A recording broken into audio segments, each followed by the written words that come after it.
D education corner YouTube চ্যানেলে তোমাদের সকলকে জানাই স্বাগত। আজ আমি আপার প্রাইমারি টেট এক্সাম এবং প্রাইমারি টেট এক্সামের অন্যতম একটি প্রধান টপিক যেটা রয়েছে চাইল্ড ডেভেলপমেন্ট অ্যান্ড পেডাগজি, এই টপিক থেকে 15টি কোশ্চেন তোমাদের সাথে আলোচনা করব। এটি হচ্ছে সিডিপি টপিকের মক টেস্ট 1 হতে চলেছে। এই মক টেস্টটি তোমরা ভালো করে দেখবে। তাহলে এক এক করে আমরা প্রশ্নগুলি শুরু করছি। সবার প্রথমে 1 নম্বরে যে প্রশ্নটি আমরা দেখতে পাচ্ছি সেটি রয়েছে, নিচের কোনটি বৃদ্ধির সাথে বেমানান? বৃদ্ধি বা গ্রোথের যে কনসেপ্টটি আমরা পড়েছি, সেই বৃদ্ধি বা গ্রোথের কনসেপ্টের সাথে নিচে 4টি যে স্টেটমেন্ট রয়েছে, সেই 4টি স্টেটমেন্টের মধ্যে কোনটি বৃদ্ধি বা গ্রোথের সাথে সম্পর্কিত নয় সেটি আমাদের খুঁজে বার করতে হবে। বেমানান বা নয় যদি স্টেটমেন্টে থাকে বা প্রশ্নে থাকে, সেটি কিন্তু আমাদের ভালো করে বুঝে নিতে হবে। এখানে বলছে বৃদ্ধির সাথে কোনটি বেমানান অর্থাৎ সম্পর্কিত নয়। অপশন এতে রয়েছে বৃদ্ধি হলো বাহ্যিক, অবশ্যই বৃদ্ধি বাহ্যিক পরিবর্তন। বৃদ্ধি হলো পরিমাপযোগ্য, অবশ্যই বৃদ্ধিকে আমরা পরিমাপ করতে পারি। বৃদ্ধি হলো পরিমাণগত পরিবর্তন, অবশ্যই বৃদ্ধি হলো কোয়ান্টিটেটিভ বা পরিমাণগত।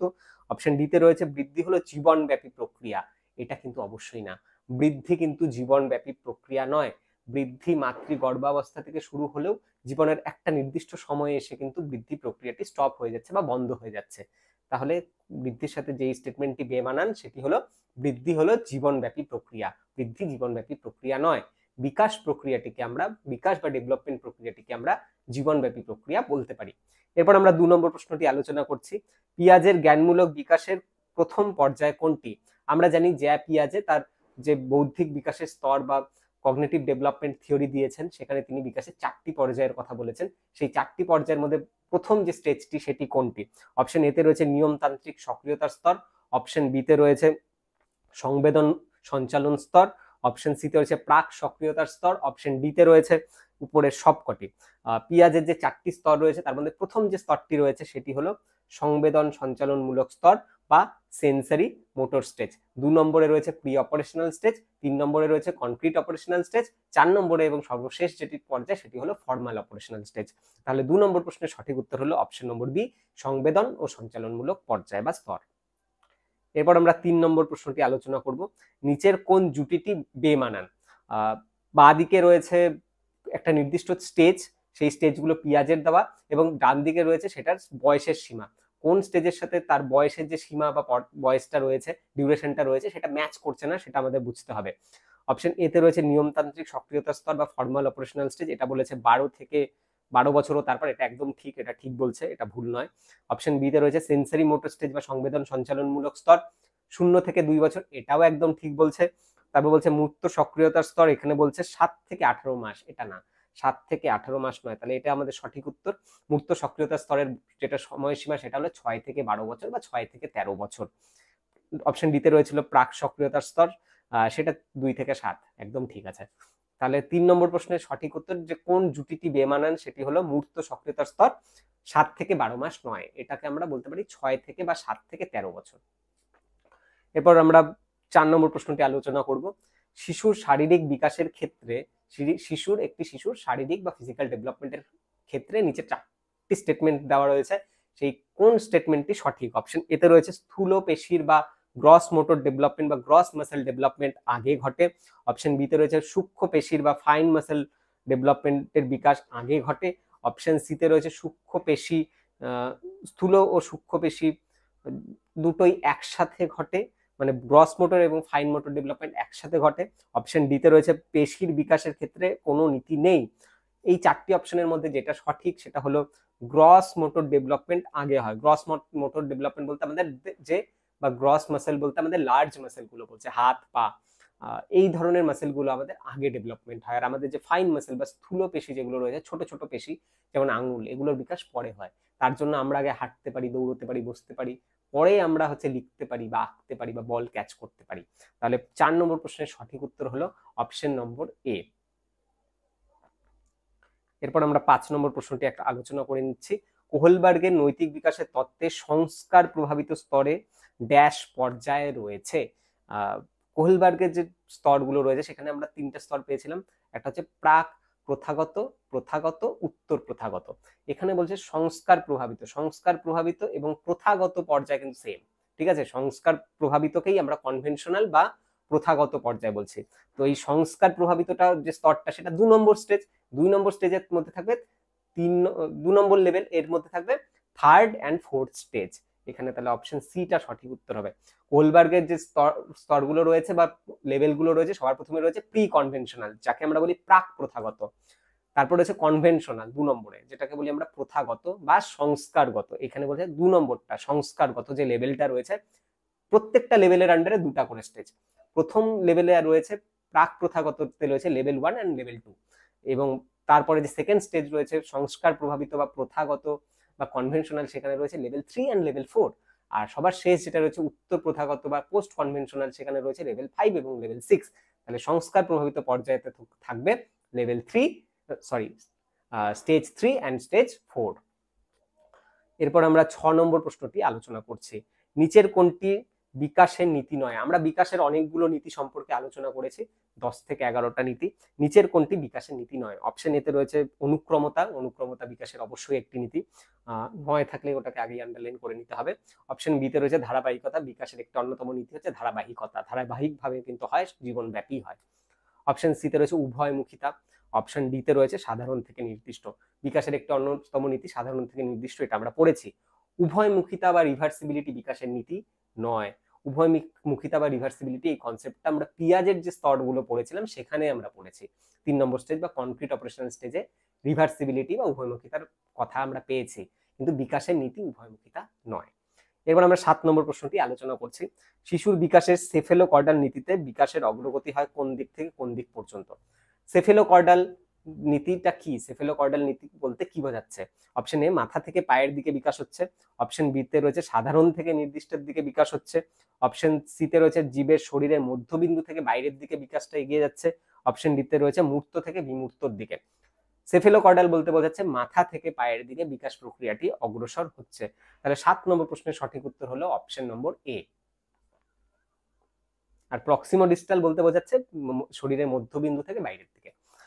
এরপর আমরা 8 নম্বর প্রশ্নটা পড়বো। এখানে কিন্তু একটা স্টেটমেন্ট রয়েছে, একটা সিচুয়েশন তুলে ধরা রয়েছে, সেই সিচুয়েশন অনুযায়ী প্রশ্নটি রয়েছে। অপশন এ আমরা সিচুয়েশনটা আগে শুরুতে পড়ে নিচ্ছি। একটি শিশু মেঝেতে পড়ে গিয়ে মেঝের উপর রাগ করে ক্রমাগত আঘাত করতে থাকে। একটা শিশু চলতে চলতে মেঝেতে বা মাটিতে পড়ে গেছে, পড়ে যাওয়ার পরে সে রাগ করে সেই মেঝেটাকে বা সেই মাটিটাকে মারছে হাত দিয়ে। পিয়াজের তত্ত্ব অনুসারে শিশুটির মধ্যে কোন চিন্তার প্রতিফলন দেখা দিচ্ছে? শিশুটি মেঝেতে পড়ে ব্যথা পেয়েছে, তাই তার প্রতিশোধ নেওয়ার জন্য সে মাটিকেও মারছে যাতে মাটিটাও ব্যথা পায়। ঠিক আছে, এর জন্যই মারে কিন্তু। তো এটা কোন থিঙ্কিং? অপশন এতে রয়েছে প্রতিফলনমূলক চিন্তন। অপশন বিতে রয়েছে যুক্তিশীল চিন্তন। অপশন সিতে রয়েছে বিশ্লেষণাত্মক চিন্তন। অপশন ডিতে রয়েছে সর্বপ্রাণবাদ। একটি শিশু মেঝেতে পড়ে গিয়ে মেঝের উপর রাগ করে মেঝেতে আঘাত করছে, কারণ সে ভাবে যে মেঝেতে যদি সে আঘাত করে তাহলে সেই মেঝেটাও ব্যথা পাবে, তার কষ্ট হবে। এটাকে বোঝাচ্ছে সর্বপ্রাণবাদ বা অ্যানিমিস্টিক থিঙ্কিং। এটা হচ্ছে পিয়াজের যে 4টি স্তর রয়েছে তার যে 2 নম্বর লেভেল রয়েছে প্রি অপারেশনাল স্টেজ, 2 থেকে 6 বছরের যে ডিউরেশন, সেখানে এই সর্বপ্রাণবাদ বা অ্যানিমিস্টিক থিঙ্কিং এর কথা বলা হয়েছে। অ্যানিমিস্টিক থিঙ্কিং বা সর্বপ্রাণবাদ বলতে বোঝাচ্ছে যে এই সময় শিক্ষার্থীরা ভাবে যে পৃথিবীর সমস্ত কিছুতেই প্রাণ আছে, জীবের যেমন প্রাণ আছে জড় বস্তুগুলোরও প্রাণ আছে। এই সময় কিন্তু তারা মোবাইলে বা টিভিতে যে বিভিন্ন কার্টুন গুলো দেখতে থাকে, তারা ভাবে সেই কার্টুন ক্যারেক্টার গুলো অরিজিনাল, তাদের প্রাণ আছে, তারা জীবিত। এরপর আমরা 9 নম্বর প্রশ্নটি আলোচনা করব। এখানেও একটা সিচুয়েশন তুলে ধরা হয়েছে। কোহেলবার্গের মত অনুসারে নৈতিক বিকাশের কোন স্তরে ব্যক্তি পরিবারের সদস্যদের বা প্রতিবেশীদের খুশি করার জন্য কাজ করে?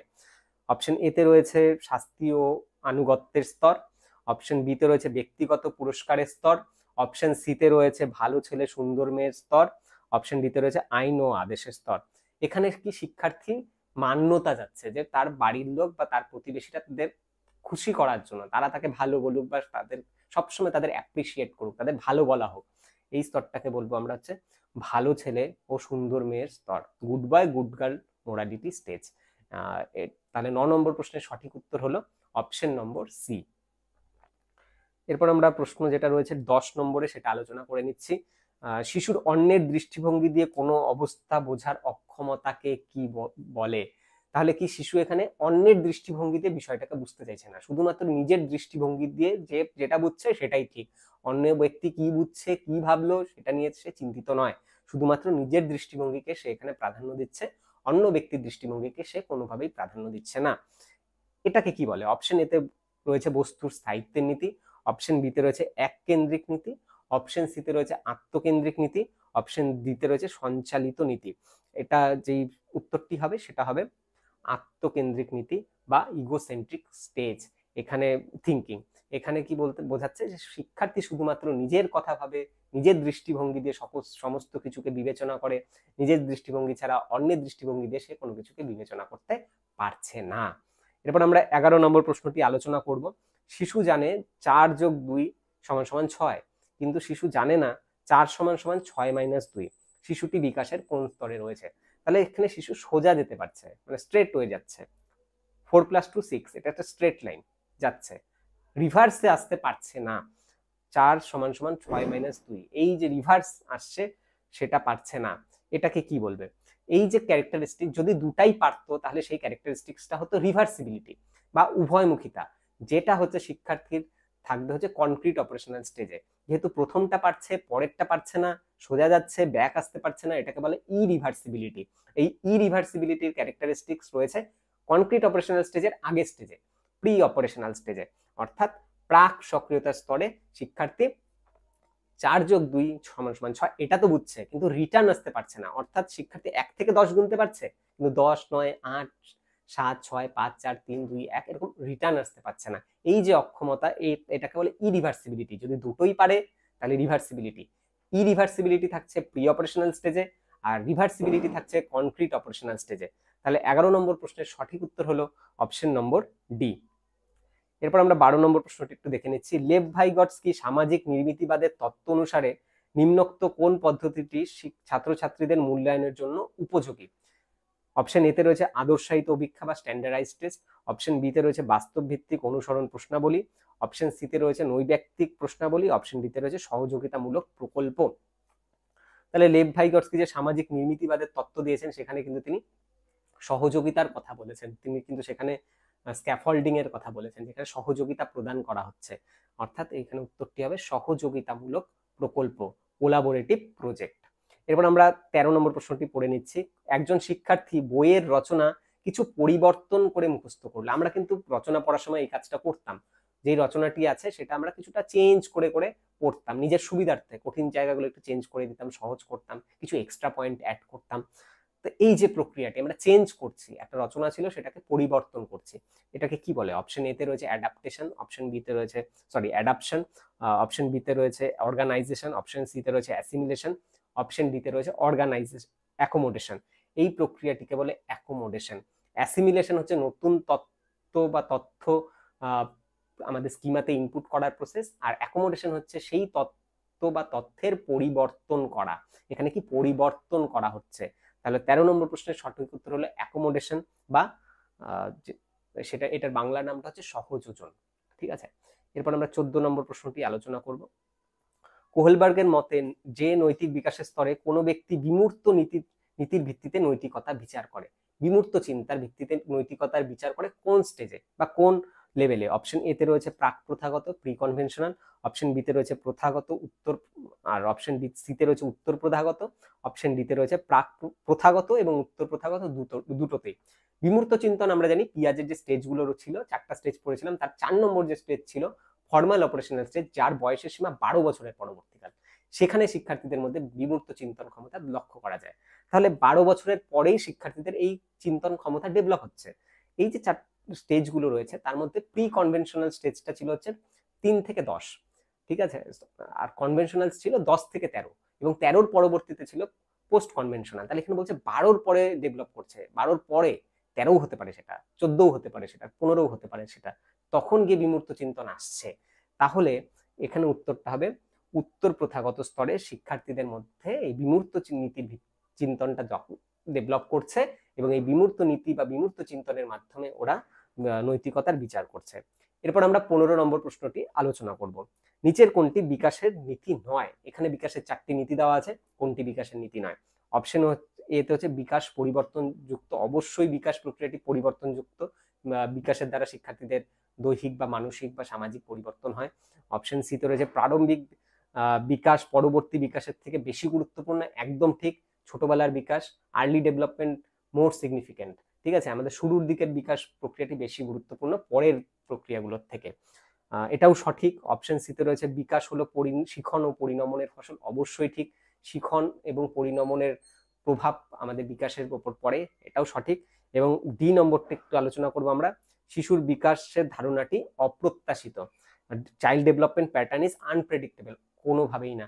ডেভেলপমেন্ট কিন্তু প্রেডিক্টেবল। আমরা আর্লি ডেভেলপমেন্ট দেখে বা ছোটবেলার শিক্ষার্থীদের বিকাশ দেখে আমরা প্রেডিক্ট করতে পারি বড় হয়ে সে কেমন হবে। তাহলে এখানে আমরা দেখতে পাচ্ছি 15 নম্বর প্রশ্নের সঠিক উত্তর হচ্ছে অপশন নম্বর ডি। তাহলে এখানে আজকে আমরা child development and pedagogy topic থেকে 15টি এমসিকিউ আলোচনা করলাম। আশা করি ভিডিওটি তোমাদের ভালো লেগেছে। যদি এই ভিডিওটি তোমাদের ভালো লাগে তাহলে ভিডিওটি অবশ্যই লাইক করবে, আমার চ্যানেলটি সাবস্ক্রাইব করবে এবং তোমার বন্ধুদের সাথে শেয়ার করবে। তাহলে দেখা হচ্ছে পরের ভিডিওতে।